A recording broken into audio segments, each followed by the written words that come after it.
air inside the Forrester estate felt strangely still that morning, as though the walls themselves were waiting for something to happen.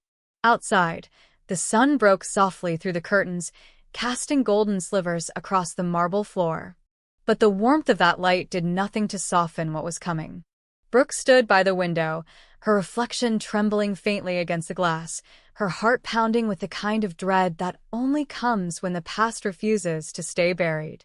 She had been through heartbreak before, too many times to count, but this was something different. It wasn't betrayal alone that terrified her. It was the creeping suspicion that her world was about to change in a way she could never control. And the person standing at the center of it all was Taylor Hayes. Taylor's arrival was quiet, but her presence filled the room like a storm waiting to break. She looked composed, almost serene, but beneath that calm was something electric, fragile. When their eyes met, the silence between them was sharper than any insult they'd ever thrown. Brooke crossed her arms, ready to defend herself from whatever accusation was coming. But Taylor didn't accuse. She simply said, in a voice that trembled just enough to betray its weight, "I'm pregnant." The words hung in the air, impossible to take back. Brooke blinked, waiting for the rest, for some explanation, some name. And then Taylor added, "It's Ridge's child. I'm 2 months along." The room tilted. For a heartbeat, Brooke couldn't breathe. Her world, built from decades of fights, reconciliations, and promises that love could conquer anything, cracked right down the center. Ridge's name on Taylor's lips was a knife she'd felt before, but this time, it cut deeper because it came with a new life attached. "That's impossible," Brooke whispered, her voice breaking between disbelief and fury. But Taylor's expression didn't waver. She wasn't taunting. She wasn't smug. There was something hauntingly sincere in her eyes, and that sincerity made it worse. Ridge entered moments later, his timing as cruel as fate. He froze when he saw them, Brooke's trembling figure, Taylor standing across the room with that quiet, devastating composure. "What's going on?" he asked, though his tone suggested he already knew. Taylor looked at him, her voice soft but steady. "I told her," she said, "about the baby." Brooke turned to him, her voice a tremor between shock and accusation. "Tell me she's lying, Ridge. Tell me this isn't true." Ridge hesitated, and that hesitation, that one awful pause, said everything. Brooke's face drained of color. "Oh my God," she breathed. Ridge stepped forward, reaching for her, but she recoiled. "Don't you dare," she said, her tone sharp as glass. "Don't touch me." The silence that followed was unbearable. Taylor's eyes dropped to the floor, as though the weight of what she'd said had finally settled on her shoulders. Ridge tried to explain, fumbling through the story of a night neither of them had planned. It had been months earlier, after one of those endless cycles of heartbreak, Ridge torn between two women, both tired of the same dance, but unable to stop. He had gone to Taylor, seeking clarity, maybe comfort, maybe escape. What he found instead was a moment that blurred the line between longing and weakness. Taylor, who had always loved him too deeply for her own peace, had let herself believe, if only for one night, that it meant something more.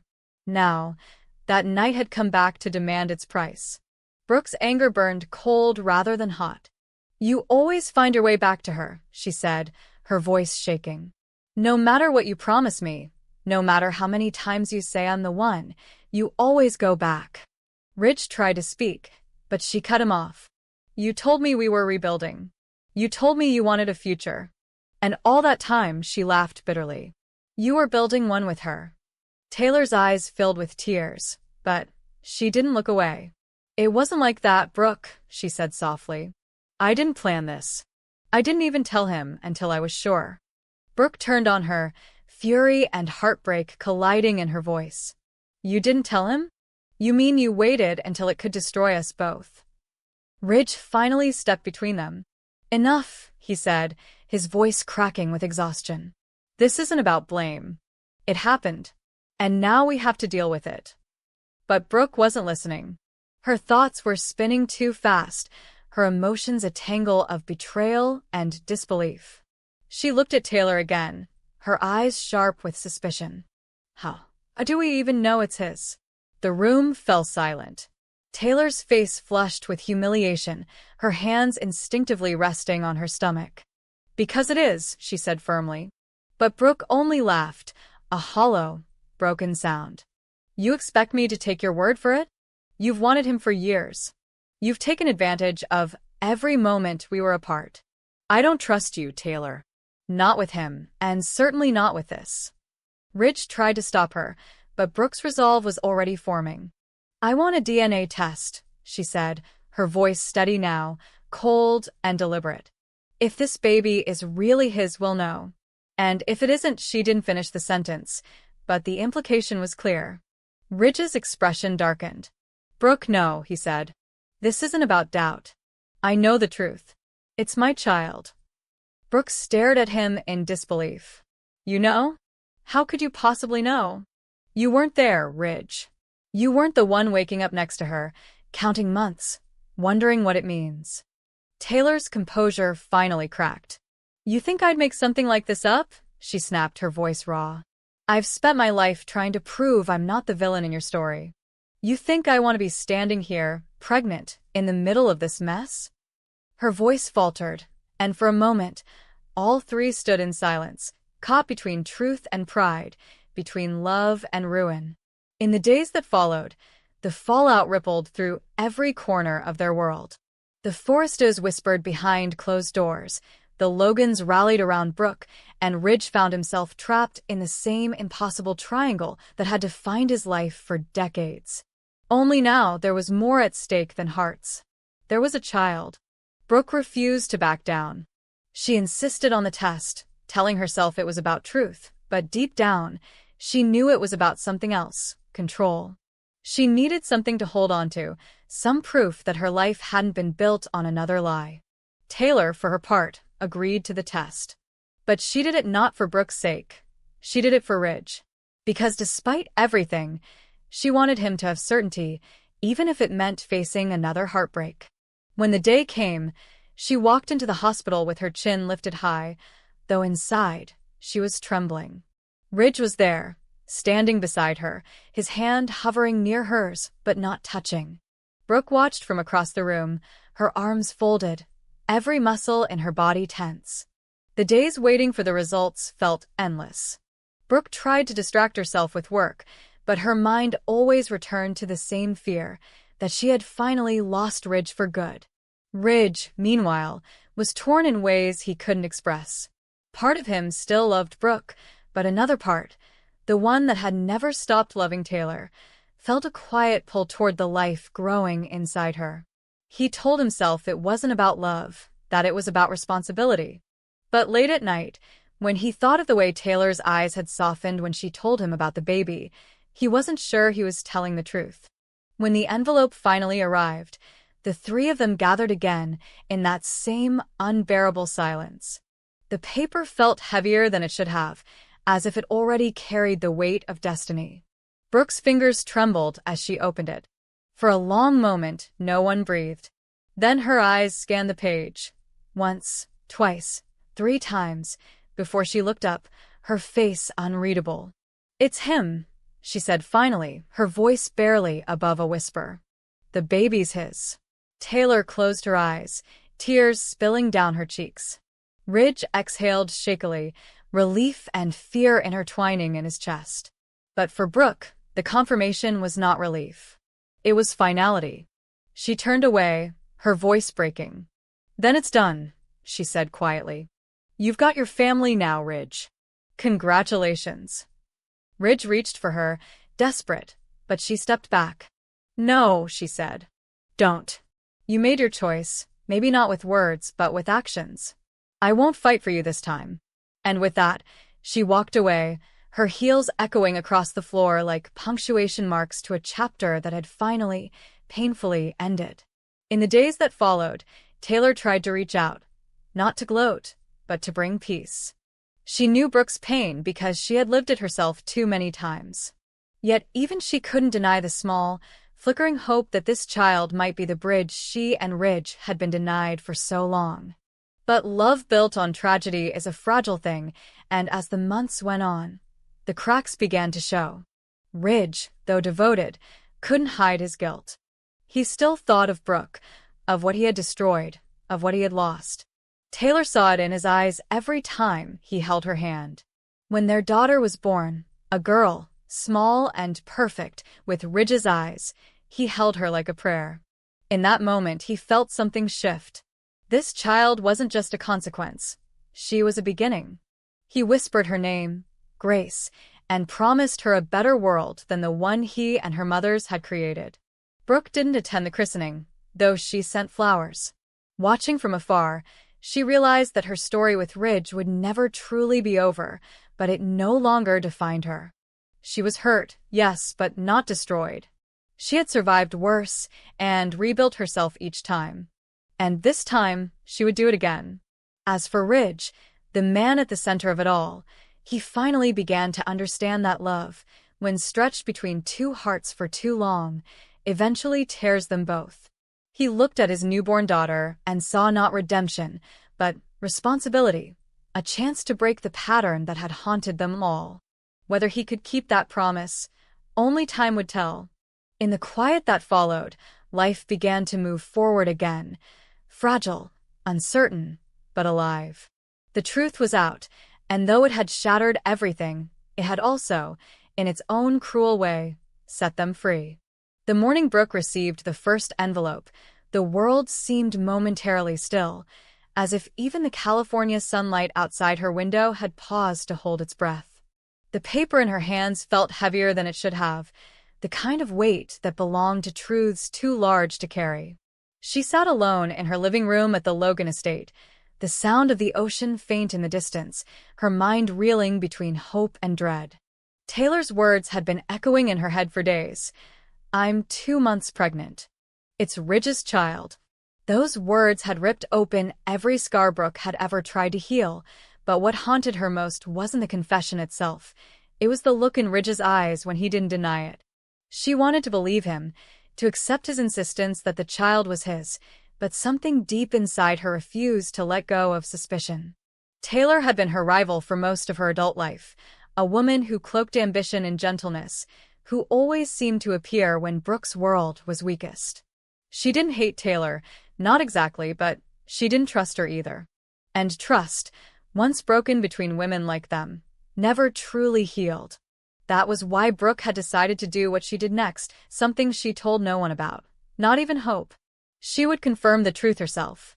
The call had been discreet, made late at night to a private OB/GYN who worked with a neutral testing facility outside the Forrester network. Brooke wanted no trace of her involvement, no whispers that could make their way back to Ridge or, worse, to Taylor. Within days, she arranged for the DNA comparison. Ridge's genetic profile, taken years earlier for a routine medical record, matched against the prenatal material obtained under Taylor's consent from a previous scan. The doctor assured her it would be handled quietly, professionally, without interference. When the results arrived, they came with clinical precision. Probability of paternity, 99.8%, Ridge Forrester. The words were final, unambiguous, damning. Brooke stared at them for a long time, the world blurring around her. She had thought she wanted the truth, but seeing it in black and white felt like swallowing glass. Her mind replayed the years of love and betrayal, the cycle of forgiveness that had defined her and Ridge for decades. She had always believed that no matter how far he strayed, he would come back. But now this was permanence. A child tied him to Taylor in ways Brooke could never untie. Still, something didn't sit right. Maybe it was instinct, or maybe it was denial disguised as logic, but as Brooke looked closer at the paperwork, small details began to catch her attention. The document looked authentic, but certain metadata marks, timestamps, file origins, seemed inconsistent. Brooke wasn't an expert, but she had lived long enough in a world of corporate deceit to recognize when something had been polished too cleanly. She didn't say anything at first, not even to Hope, afraid that her doubts might sound like desperation. But Hope, ever her mother's confidant and mirror, noticed the unease anyway. When Hope asked to see the file, Brooke hesitated, then handed it over. Her daughter sat with her laptop late into the night, examining the report's digital record through the hospital portal. That was when she found it, a tiny discrepancy in the data trail, buried in the audit log. The results had been uploaded twice, just minutes apart. The first entry was encrypted, unreadable without authorization. The second was the one Brooke had received. Hope's brow furrowed as she zoomed in. The system showed evidence of an override from a remote terminal. Someone had accessed the file before it was finalized, and the credentials belonged to a hospital technician, one who had no reason to be handling high-profile genetic cases. Hope's voice trembled when she told Brooke what she'd found. "Mom, someone tampered with this." Brooke's pulse quickened. "Tampered." "Look," Hope said, turning the screen toward her. "These logs show edits before the report was printed. The first version's been wiped, probably replaced with this one." Brooke's mind went blank for a moment. "You're saying the test could have been faked?" Hope didn't answer immediately. "I'm saying someone wanted it to look real." The words landed like thunder. Brooke's world, already fragile, tilted on its axis again. She could almost hear Taylor's calm voice insisting the child was Ridge's, could almost see the flicker in her eyes that day, that strange, unreadable gleam that now felt less like sincerity and more like triumph. Was Taylor capable of this? Brooke wasn't sure. She had underestimated her before, and it had cost her everything. But as the days passed, the mystery only deepened. Brooke scheduled a second test at a different laboratory, one with no connection to the Forresters or Taylor's medical circle. This time, she was careful, choosing a facility known for strict chain-of-custody procedures. The samples were collected under direct supervision, a new draw from Taylor's medical provider, Ridge's fresh DNA swab, and a sealed courier transport. Brooke signed off on the paperwork herself, refusing to trust anyone else. 2 weeks later, the lab called. The tone of the technician's voice was polite but tense. "Mrs. Logan," he said, "we completed the analysis. But there's something you need to know before we release the report." Brooke's stomach twisted. "What kind of something?" she asked. He hesitated. "We have reason to believe the sample provided to us, the one labeled as MS. Hayes, wasn't consistent with the chain of custody we received. The sample appears to have been switched before it reached our lab. It's not from the same donor indicated on the paperwork." For a long moment, Brooke couldn't respond. Her hand tightened around the phone, her heartbeat roaring in her ears. "Switched," she repeated. "Yes," the technician confirmed. "We ran internal cross-checks. The DNA doesn't match MS. Hayes' genetic signature from her medical record. Someone tampered with the sample, Mrs. Logan. We can't verify the paternity result because the mother's material isn't authentic." The line went quiet after that. Brooke hung up slowly, her thoughts spiraling into panic. If someone had gone to this length, altering hospital data, switching samples, then this wasn't just a mistake. It was a calculated act. And the question that now burned through her was terrifying. Who would go this far? That evening, Hope came over to find her mother pacing, the letter crumpled in her hand. Brooke's voice trembled as she told her everything. When she finished, Hope's face went pale. "Mom," she whispered, "this isn't just about Taylor anymore. Someone's helping her. Someone with access, with power." Brooke nodded slowly, her mind already churning through names. It could be anyone. Someone in the hospital, someone who wants to protect her, or destroy me. Her voice cracked on the last word. Hope frowned. "Do you think Sheila?" The name hung in the air like poison. Sheila Carter.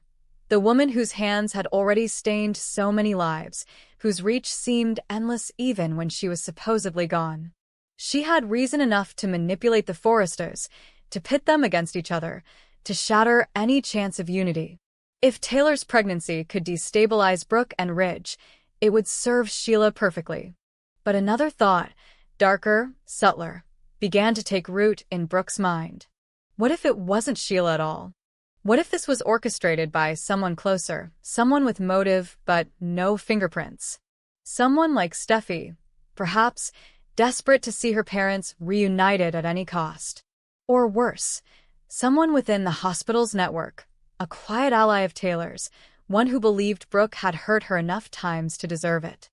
Hope tried to stay logical, but her mother's paranoia was infectious. "If Sheila's involved, we can trace it," she said. "She's sloppy. She always leaves a trail." But Brooke shook her head. "Not this time.